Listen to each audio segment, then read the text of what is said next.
അസ്സലാമു അലൈക്കും വറഹ്മത്തുള്ളാഹി വബറകാതുഹു.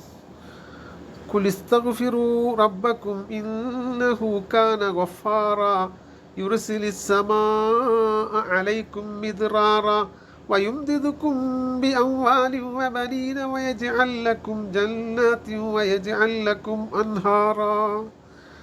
ആവലാദികളും പ്രയാസങ്ങളും മറ്റുള്ളവരോട് പറയാതിരിക്കുക. നമ്മുടെ സൃഷ്ടാവ് അല്ലാഹുവാണ്. അവനോട് തുറന്നു പറയാൻ തയ്യാറാകുക. എല്ലാവരും ആഗ്രഹിക്കുന്നത് ഭൗതിക ജീവിതത്തിൽ എല്ലാവിധ സൗകര്യങ്ങളും നേടിയെടുക്കുക എന്നുള്ളതാണ്. അതിന് പറ്റിയ മാർഗം ഇസ്തിഗ്ഫാർ അധികരിപ്പിക്കൽ മാത്രമാണ്.